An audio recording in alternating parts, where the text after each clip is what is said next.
Okay, welcome po muli dito sa ating munting YouTube channel at ito ang inyong Pinoy Firearms Instructor. Bago po tayo bumati at magpasalamat ay gusto ko lang munang basahin ang ating content mula sa katanungan ni Victor Javier Jr. Ang sabi niya, Kuya, gaano po kalakas at katibay ang Colt Super 38 caliber reliability and power compare sa ibang caliber po? Okay. So, bago yan ay gusto ko lang muna kayong pasalamatan dahil sa tayo ay umabot na sa 38,100 plus na mga subscribers. Dahil po yan sa inyong pagla-like at pag-share ng ating mga videos. Kaya maraming salamat sa inyo. At lalo tingit maraming salamat din sa mga hindi nag-skip ng ads. Dahil nadadagdagan naman yung ating revenues. Dahil ang ating YouTube channel po ay nakalaan sa ating mga beneficiaries. May 6 na estudyante po tayo tinutulungan para makapag-aral. Sila po ay anak ng mga single parent. Kaya maraming salamat po sa hindi pag-skip ng ads. At maraming salamat din sa mga nagpadala dito sa ating GCash number. Huwag po ninyong tawagan itong number na ito. Yan po ay pang GCash lamang. Yan po ay treasurer ko aking anak. Mag-message lamang kayo dyan kung kayo ay may ipaabot na tulong sa ating mga beneficiaries. Kagaya, para kayo ay ma-recognize na ating YouTube channel at mapasalamatan. Kagaya ni Sir Noli Peace America. Maraming salamat, Sir, sa patuloy at regular ninyong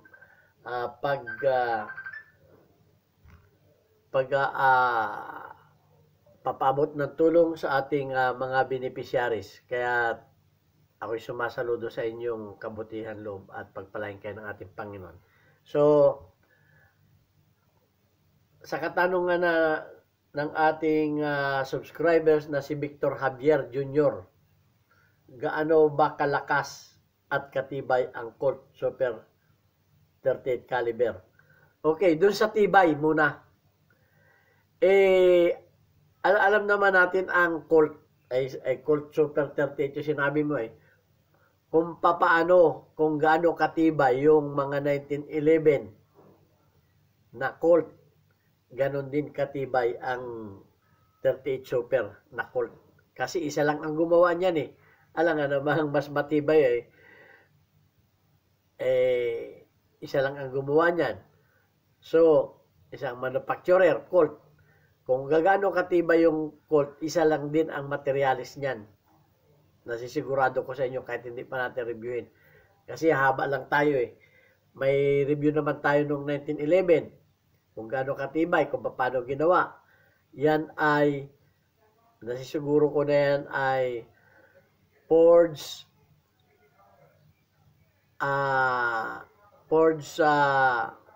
carbon steel ang materialis niyan. Yang ano na yan. At ang mga ginagawa nilang forged carbon steel, ayan na yung mga 4140 at saka yung mga 5100 series. Yan yung mga pangkaraniwan na ginagawa ng forged steel. So ayan. At doon naman sa katanungan na gaano naman kalakas. Gaano kalakas. Ito ay maikukumpara mo. Hindi ko naman sinabing mas malakas. Pero ang kalibil nito ay ayang 357 ang mga kalibil nito sa lakas nito. At saka itong 45. Bagaman maliit lamang ang bala nito, so maliit ang sugat. Ang 45 mas malaki ang sugat dahil mas malaki ang diameter. So ganun lang 'yun. Sa lakas makikumpara mo rin ito sa 357. Tingnan natin ang ano nito. Bakit kanyo makikumpara natin sa 357? Ang 357 ay revolver. Ang super ay chambered ang chambered niyan ay walang bula. Napag-aralan na rin natin yan na ang revolver ay may singaw, may side blast, may escape gas. Pero ito, naka-chamber ito sa barrel mismo.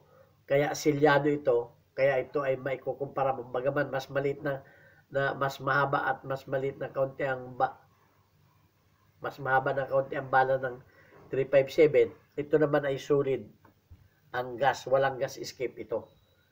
So yan lang, yan lang masasabi ko. So tingnan na natin. Ang sabi dito ay the Colt Super 38 has approach like high velocity. Approach nito ay high velocity. Ibig sabihin, mabilis ang velocity nito.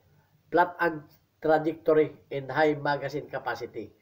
So, ang ibig sabihin ng flat ang trajectory, hindi, kasi ang trajectory kasi ay gumaganon, bumababa.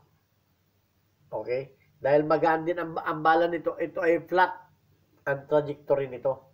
Okay, so, at malakas ang velocity.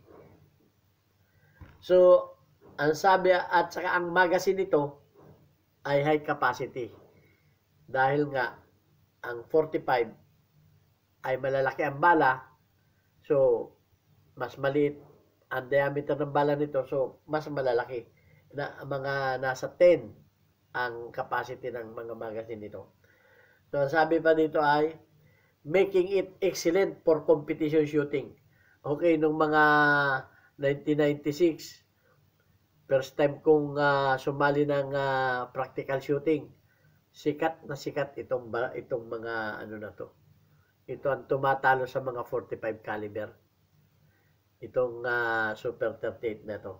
Dahil malakas ang velocity, malakas din ang impact nito. Ang sabi, however, ang cons naman nito ay semi-rim cartridge design, which can cause speeding issues. Yun lang.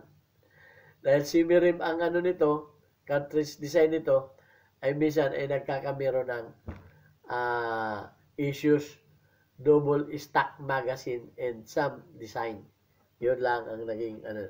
Potentially ang quality control issues like heavy or gritty trigger on some models. So, ito yung mga ano niya, high velocity and energy. Ito, yung mga pros niya, tingnan na natin. The 38 Super offers high muzzle velocity and energy, open greater than many 45 AC payloads with flatter trajectory. Kasi yung ang trajectory kasi ng 45 caliber, dahil sa bigat ng bala ay pababa na ganun. Pero ito ay flat dahil nga mas magaan ang bala at saka malakas ang velocity. Malakas ang velocity nito. Mas mabilis. So, yun ang ano nito. Ang trajectory niya. At ito ay pang-competition talaga. Competition ready ito. It was once dominant in some competition circles. Partly due to high magazine capacity. Ito ngayon tumatalo sa mga 45 pagdating sa competition ng panahon namin. Kaya ito ay nung panahon ng mga 1996 kasi ako nagsali ng competition. Ito yung mga tumatalo sa mga 45 caliber kasi sikat nun 45 caliber at saka itong 38 Super. Dinomina nito yung mga competition circle partly due to high magazine. Dahil nga ito, siyempre, noon hindi pa kasi uso nun yung mga high capacity na 45. Hindi pa nun uso. Pero ito ay high capacity ng nito and effectiveness of competition with a lighter bullets. So, lighter ang bullets nito, mas ang recoil nito. Mas mahina ang recoil nito kumpara sa 45. Kasi nga, mas magaan ang bala nito, lighter bullets.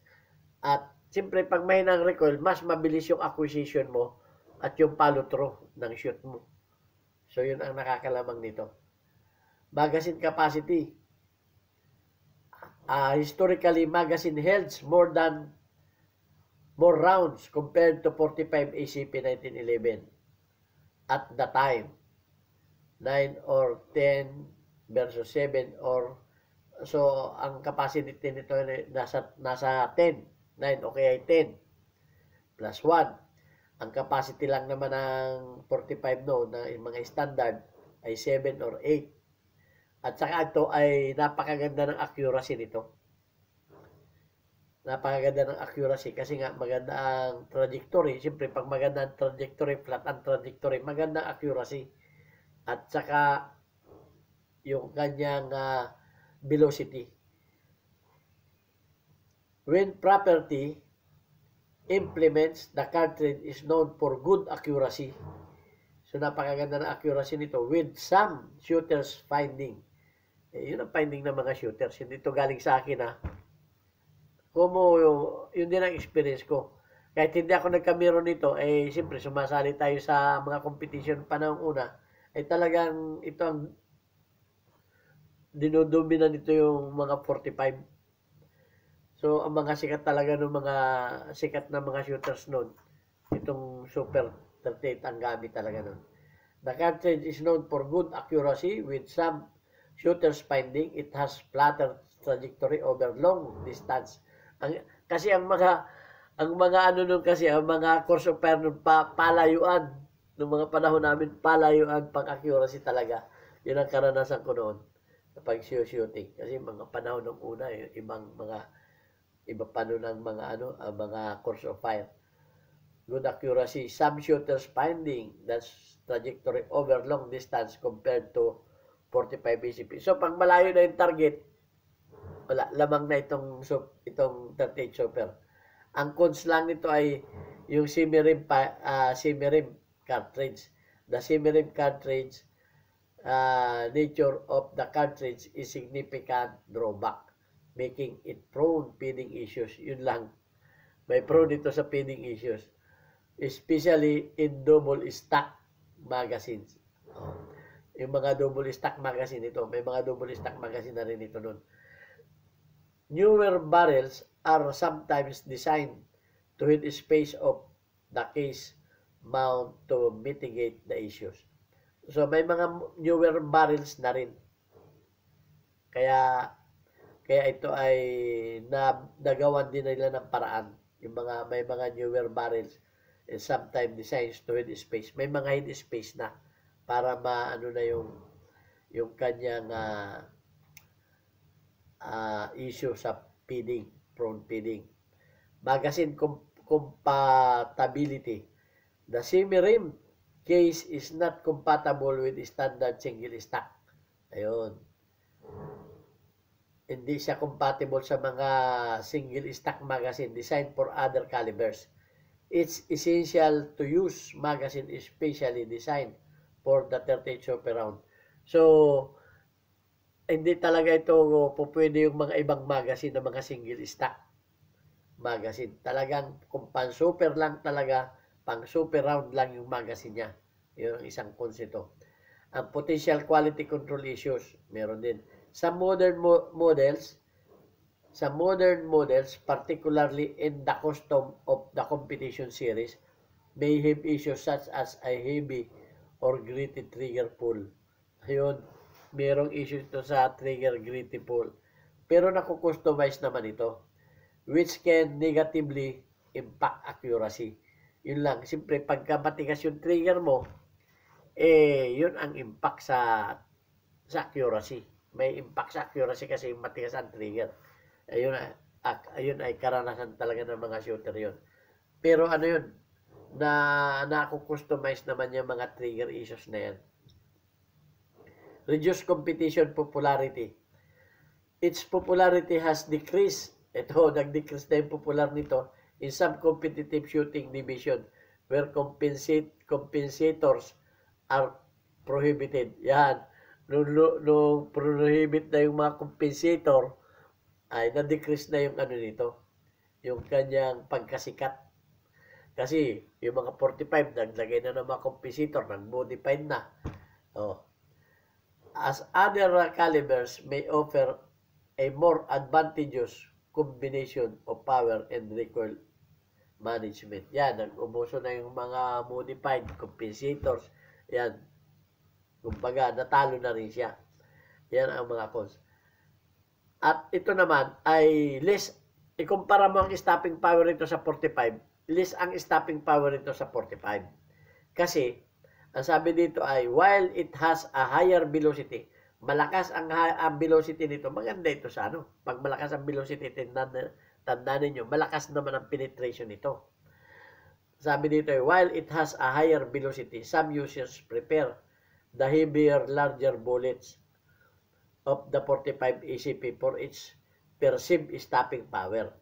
So, pagdating sa stopping power, ay gusto pa rin, marami pa rin na nakakagusto sa 45 caliber, making the super less ideal for a certain defensive application. Pagdating sa defensive application, eh nakakalamang pa rin talaga yung malakas ang stopping power. Kasi, daplis lang, eh, may bagay. Kinakailangan, pag less ang stopping power mo, kagaya ng tinuturo ko, eh, body hit agad. Chest, ang unang pinupuntirya, turo kong puntiryahin dyan. Bakit? Madaling patamaan ng chest eh, kaysa sa ulo eh. Eh kung unahin mo agad ang ulo, eh kung daplis, o hindi, walang bisa. Samantalang pag tinamaan mo kakaagad yan, sa katawan, sira na ang diskarte. Ang taong tinamaan, sira na ang diskarte niyan. Tsaka mo uluhin kung gusto mong patayin, uluhin na, bahala ka na sa self-defense kung paano mo maano yan, malulusutan sa self-defense yan. Bahala na dyan. Eh, may ano sa akin, eh, yung turo ko daw, nung una ay paa. Eh, pag mahaba, kasi pagka malakas ang iyong caliber, higher caliber ka, eh pag sa paa mo lang tinamaan niya, ayaw mo naman talagang patay. Kasi pagdating sa self-defense, ang sabi ng batas ay tutumbasan mo lang eh. Tutumbasan mo lamang yung pagka-aggressor niya eh. Oh. Ay ngayon, kung talagang hindi ka marunong naman gumamit, kung hindi ka sintado, hindi ka magaling sa precision shooting, o hindi katawan. Option lang naman yun eh. Option lang naman yung sinasabi ko na yun. Ay kung kagaya kong pumutok, eh kaya ko kapat. Sa 25 meters, 15 meters, kaya kitang patamaan sa paa. Oh, kung napanood ninyo yung aking video, yung nakatangilin na papel, sa kayabangan ko, pinutol ko nga eh. Oh, so, yun. Pero kung hindi ka naman talaga sigurado sa iyong capability, oy, ba't mo puputokan sa paa? Oh, sa katawan agad. Kasi ang katawan, madaling tamaan. Ang ulo, mahirap din tamaan yan. So, nasa option naman yan, nasa sa inyo naman yan. Hindi ko naman sinasabi na yun talagang gawin ninyo. Ang importante, sinasabi ko, alam ninyong gamitin ang mga firearms ninyo. Kung hindi ninyo alam gamitin, ay di, magsigurado na kayo. Doon talaga sa tatamaan na. Okay. Hindi naman tayo pare-pareho. So, yan ang ano niyan, hindi ko na ulitin. So, sana, may natutunan din tayo tungkol dyan sa 38 Chopper na Colt. Kung sa tibay yan, kung ano ang tibay ng 1911, masabi ko na yun na rin ang tibay niyan. Hindi ko napapahabain kasi na-discuss na naman natin yung Colt 1911 eh. O, di panoorin na lang ninyo yun. At kung gaano katibay yun, ganyan din katibay yan. So, yan. At shoutout na lang doon sa ating mga community spotlight. Ang community spotlight natin ngayon ay walang iba. Shoutout kay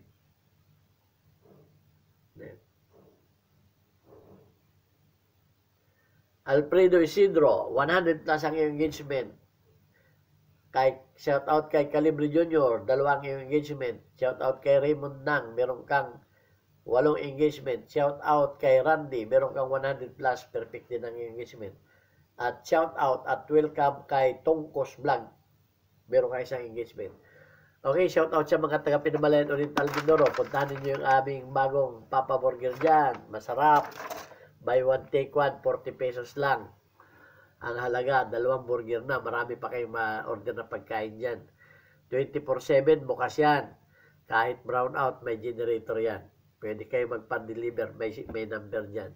Okay, so, ayan. God bless sa inyong lahat. At hanggang sa muli natin video. God bless us all.